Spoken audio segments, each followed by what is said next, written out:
We're on part 2 as we look at the battle within. And last week we looked at Romans chapter 7, where Apostle Paul talks about, for the good I would, I do not, but it is the evil that dwells within me. Y'all remember that one? And we looked at that we're in this constant battle with our flesh. This week we're going to look at 2 Corinthians chapter 12, verse 7. And we're going to work our way down through that. And this is where Paul says, so to keep me from becoming conceited because of the suppressing greatness of the revelation, a thorn was given me in my flesh, a messenger of Satan to harass me, to keep me from becoming conceited. Paul said that he had this thorn and it wouldn't be removed. It was a messenger for Satan to keep him from becoming conceited. It gets better. And those of us who are addicts, and our main crust of this is, what if God doesn't remove our addiction from us? Can you still make it? Because all of us, the thorn of addiction is not removed. But we find out that His grace is sufficient. I tell everyone, I've been clean for 26 years. I think about getting high every day. He did not give me the deliverance that I wanted. I wanted the type of deliverance where the taste and the thought would be completely removed and I'd just be free. But it didn't come to me that way. And it don't come to a lot of us that way. And we have to continue to work on our recovery on a daily basis. Right? So the battle with some of us is still present, but His grace is still sufficient because I've been clean for 26 years. But a lot of times we feel robbed because we still have to battle. We really just don't want to fight, right? We just want it to be removed and we go on about our business, but it don't work that way for everybody. Didn't work that way for me. Check this out. It says when the addicted person comes into the fellowship, they have been feeding their flesh with self-will, self-pity, self-seeking, and self-centeredness. In the Big Book of Alcoholics Anonymous, from page 60 to page 62, it uses the word self 13 different times. And we just took out 4 of them to just talk about it. But if you want to look at all 13 of them, just read those 2.5 pages and you'll see it. But addicts are selfish. And we almost don't have the capacity to think about anybody else. And the book says even when we do, it's selfish. You know, when we become where we're thinking about you or telling you it's about you, really we're manipulating you. We want something. We're trying to accomplish something. And then nobody can get on the pity pot more than us. Oh, we some pitiful people, ain't we? Yeah. And it can become real pitiful. Don't nobody love me. I'm just all alone. Self-seeking, self-centeredness. Love this. This is from the 12 by 12 here. It says, above everything, we alcoholics must be rid of this selfishness. We must, or it kills us. God makes that possible. And there often seems no way of entirely ridding ourselves without His aid.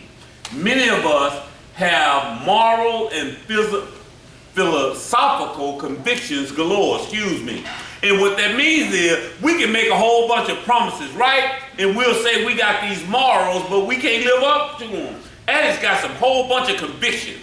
What they ain't gonna do and how things ought to be and what they say they believe, but they don't follow nothing. Like the brother was telling y'all about, don't be stealing, be on time, writing everybody up, and then he in there stealing chicken or sandwiches. See? Moral and philosophical convictions galore. And he in there stealing. Boy, that fit right. See how that fit right in there? The battle, they ain't looking sad.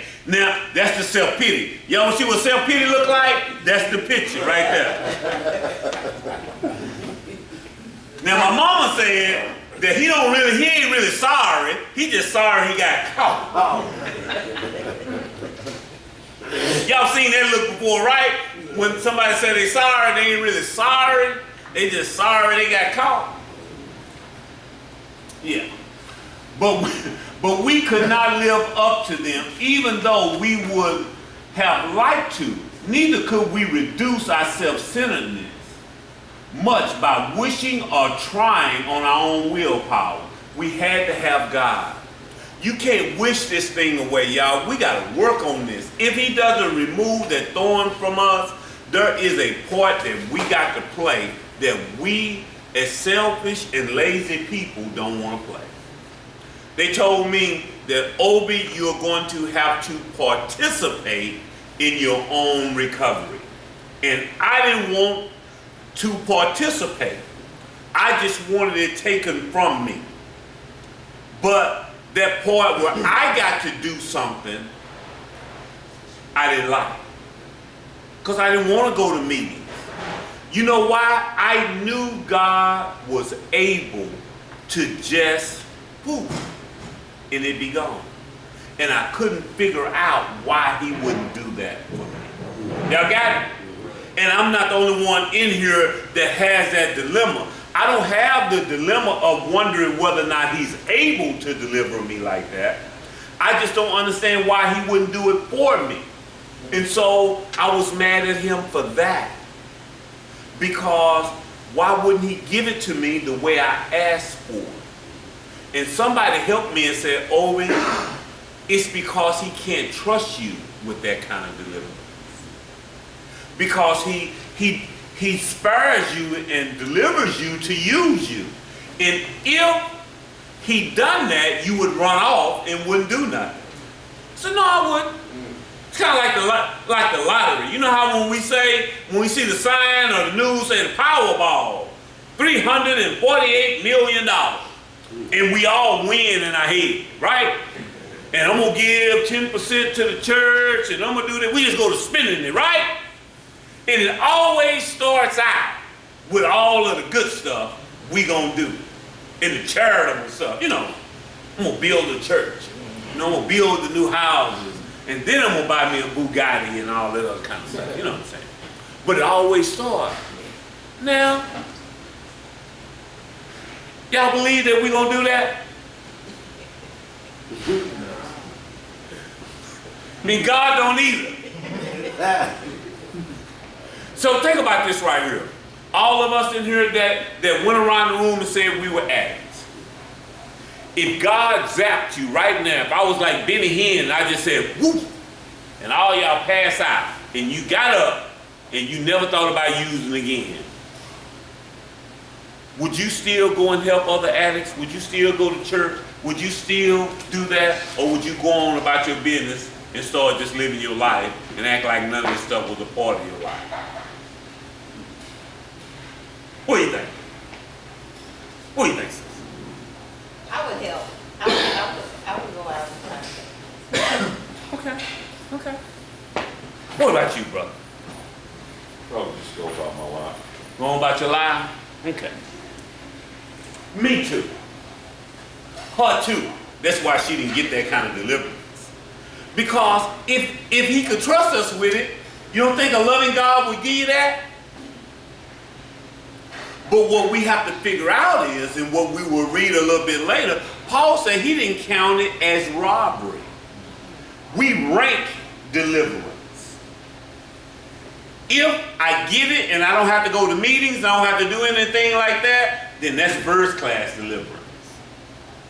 But if I got to participate and go to meetings, that's second or third class.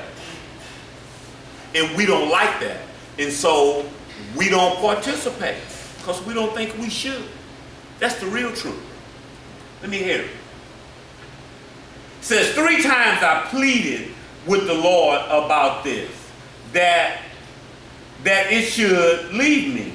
But he said to me, my grace is sufficient for you, for my power is made perfect in weakness. saying that His grace is sufficient, that even though I'm not going to remove it, my grace is enough for you to make it. And a lot of us, we struggle with that because we don't want that grace. We just want it to be removed, it to be gone, and we can go on about our business. It says what to do if God doesn't remove the thorn of addiction from you. The first thing we got to do is trust Him.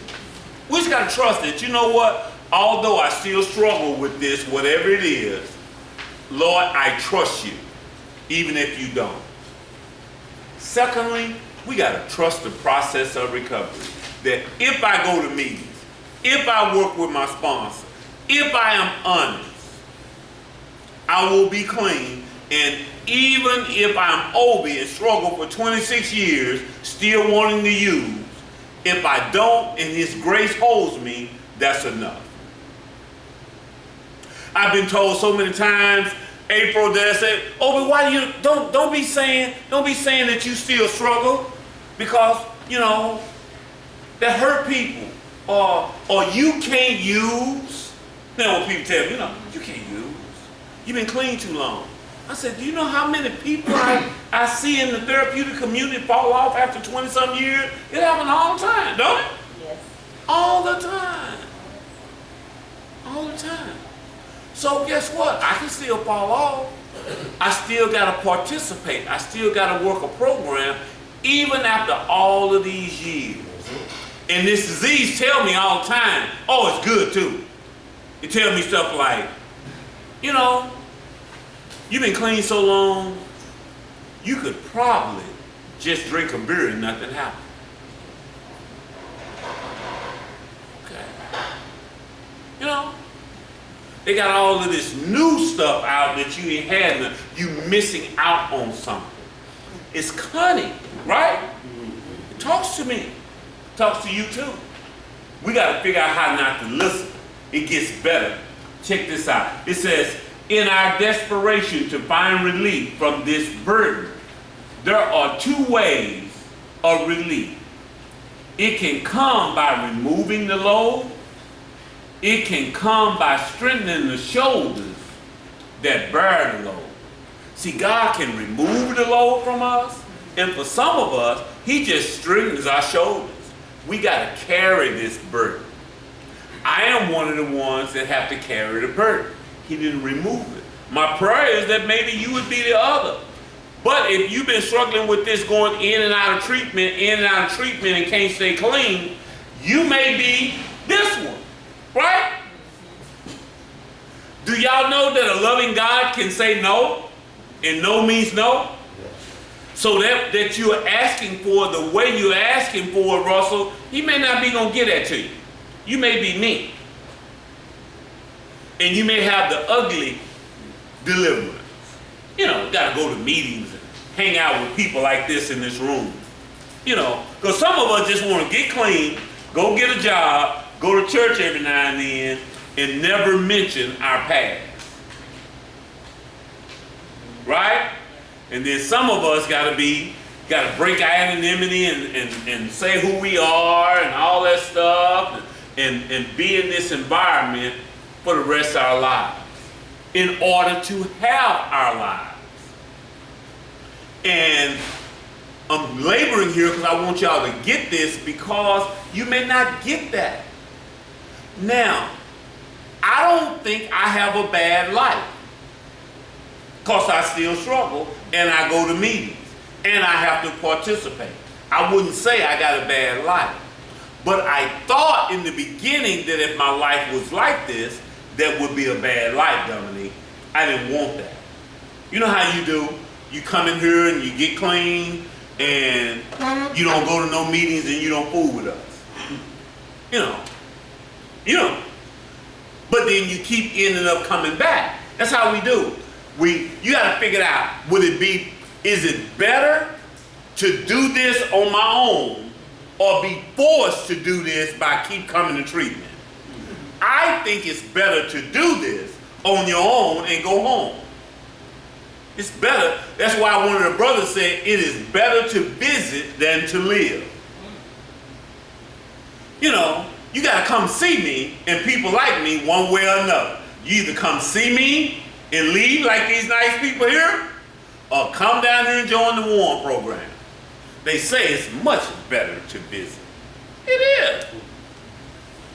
Because they say, you know, like I said last week, I'm the only sane director I've ever met.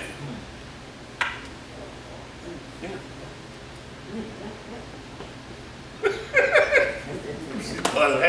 What's so funny? I'm the only one you ever met, right? Most of the people that run these kind of places, there's a little something wrong with them. I'm the only rational one I've met. It says, can God trust you with the kind of deliverance you asked for? What did you do with the freedom the last time? The last time you got clean, just think about this for a moment. The last time you got clean, what did you do? Did you participate? Or did you just go to work and go home and try to be, you know, a nice person? A nice, normal person? What did you do? What you do? What did you do, Russell? Last time you got clean? I participated in the beginning, and then I fell off. I stopped going to it, kept it clean. Okay. Stopped going to meetings, stopped fellowshipping. Okay. And that's most of our story. And so, what if you got to do this for one day at a time for the rest of your life? That's what I had to figure out that I had to do. I do this one day at a time for the rest of my life. See, when I stop, Herman says my recovery stopped. Ain't that what he say? All the time. When I stop, my recovery stopped. So I can't stop. And what we have to do, y'all, is try to figure out how to understand that it can be fun doing this. They say this thing is about attraction rather than promotion, right? And so maybe those of us who have been clean for a minute, we're not making this thing look fun enough. My man here said he got 13 years. So maybe he ain't making it look fun enough to you to where you looking at him and saying, I don't want that. So maybe it's me and his fault.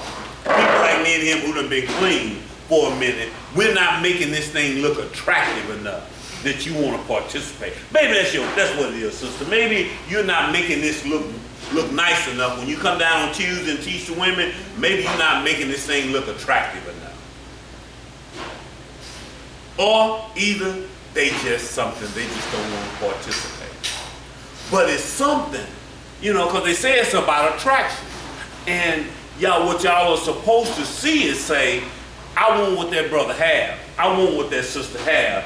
And check this out. And I'm willing to go to any length to get it. And that's the part y'all don't want. Y'all don't want to do the things that we had to do to get our clean time. And consistently. Secondly, did you do what you said you were going to do? You remember all of that stuff we said when we were under the lash of our addiction, and we said, Lord, if you remember that jailhouse, red light prayer you done? Lord, if you get me out of this one, I promise I am going to, and you listed it out too. I'm going to do this, I'm going to do this, I'm going to do this, I'm going to do this. Now, I guarantee you, if I tell that brother, I said, man, all right, if I don't send you to the foundation, what you going to do? He would tell me, I won't steal no more, Mr. Bussey. I won't let nobody else steal. I'm going to do this, this, and this. Right?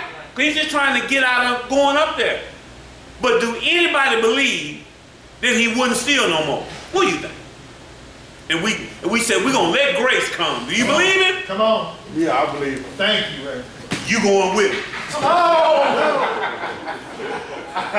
You want to take that back? No, I don't want to take it back because I believe it. I do Okay, believe it. all right. Then you go with him. So he going, go on, believe it. What are you basing that belief on? The way he talks to me, the way he tries to stay on me about stuff. So the words of encouragement he gives me, I believe he'll be better. He'll be better. It won't be a thief anymore. How many times? See, On page 449, check this out. Check this out. On page 449, it says we're like actors. Yeah.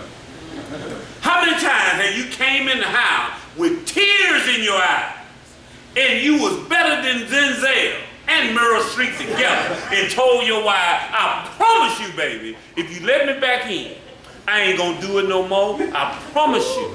And you were good too. Well, I take that back. He I'm talking about you. put it like that. Because you done been good before, right? You done been good, man. You done been good. Obie, you don't know I'm tears. Because you done been good before too.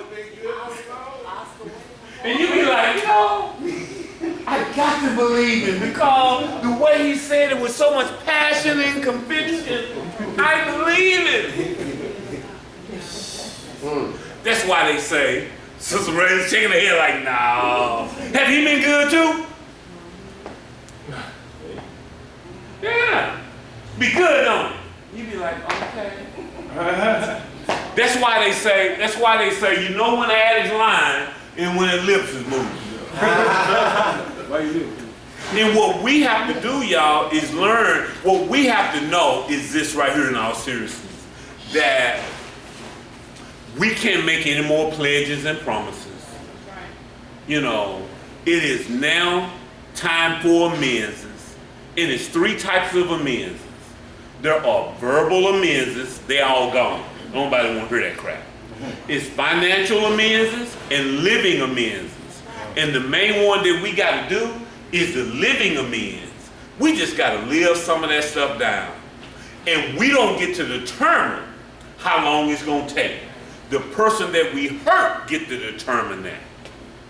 You see what I'm saying? And so we got to live it down. And so when she's mad and going through and all that kind of stuff, you got to allow her opportunity to relapse too. Because family members relapse too.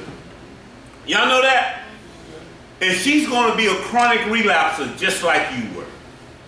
Not on purpose. She going to hear something, see something, feel something, and relapse. How do family members relapse? You get the full reaction just like the last time you done something. And you were just late or whatever the case may be, and you come in, she crying and throwing stuff and hollering, you like, what's wrong? I tell you I ain't going through this no more. And you be like, I just stopped by the store. Well, you should have called, because that little 5 minutes of where you were late sends her back into remembrance the last time you didn't come home or whatever the case may be. So they fall off too. And it's hard for us to take. We don't think they should fall off. Right? Right. Because what we say is, I apologize. I shouldn't have to hear about this no more. Now, I ain't going to just keep being beat up. But I done drugged you for 10, 15, 20 years, but I shouldn't have to hear about this but for 2 weeks. And you ought to be over it by now. That's what we say. Yeah. You ought to be over that by now. I ain't going to keep hearing about that. That's crazy, y'all. But family members fall off too. Says, therefore, I will boast all the more gladly of my weakness. What he's saying is he will boast in his weakness. So I can say, I can boast that I'm an addict, but God's grace is sufficient. So I ain't got to be ashamed of that. I can boast in that because when I share my truth, it lets people see how good God has been to me. I'm not ashamed anymore. Really, me being an addict and being a great recovering addict shows God's grace and mercy. Because it lets the world know that people can suffer from this thing and get clean and not have to suffer. Because I didn't know people could get clean and stay clean. All the people I had been around that there was addicts, they stayed addicts. And when I came into the therapeutic community and I seen addicts that got clean and stayed clean, I was like, wow, it can be done. So that's why I do this. That's why God has you, and you got to be, every time the hand of the fellowship reaches out, you got to be duty bound to grab it. I believe in my anonymity. I don't go and tell people that I'm an addict. I don't do that. But when I see somebody struggling, I tell them my story. That's how it works for me. It says, insults and hardship, persecution and calamity, for I am weak, then I am strong. Check this out. We're almost through. It says, God tests you so he can use you. He tests you so he can use you. There is nothing that you would want to be on. I was watching something the other night. I started to show these videos of these new roller coasters and stuff. They got some roller coasters and stuff that's so scary looking today. Now, would none of us get on one of those if it hadn't been tested? We probably ain't going to get on it even when it's tested, right? But somebody need to get on there first, and a whole bunch of them first before I get on there. I forget this one that I love watching these videos. It's this ride in Florida. I can't think of the name of it. But anyway, it takes these people way up and drop. Yeah, and they had, The cliffhanger. Yeah, it's called something else. But anyway, boy, they be passing out and all that kind of stuff. You know, it's been tested. I still don't want to get on. That's it, the slingshot. That's what it's called. The slingshot. Oh, you pass out. Oh, it's funny. If you ain't never watched none of them videos, Google it. The slingshot. Boy, you see them people? Oh, it's the funniest thing. Even that chair you sitting in, it's been tested. God will not use you if he don't test you. That wouldn't be love for him to give you everything you want back and you haven't been tested. Check this out, I wrote, Satan tempts you so he can take you out. That's what he does. He tempts. God tests. It said we can tell the difference between test and temptation by how we respond to them. See, it can be the same situation. It's just according to how you respond, whether or not it was a temptation or a test. Now, I was telling the guys I went for Father's Day, went to one of my wife's relatives had a housewarming gift. And they had, and the guy's a dentist, and you know, life is good for him. So they had some new Hennessy, some $200 some a bottle, they said. And they had some Cuban cigars. And I used to smoke cigars, I done quit smoking now. But I have never had premium Hennessy and a Cuban cigar at the same time. They tell me it's nothing better. You know, that's some good stuff, they say. You know, you just kind of do it like that and you smell it, let it wet the palate so you mouth. I see them do it. Then they smoke their Cuban cigar. And I said, no. Come on, cuz.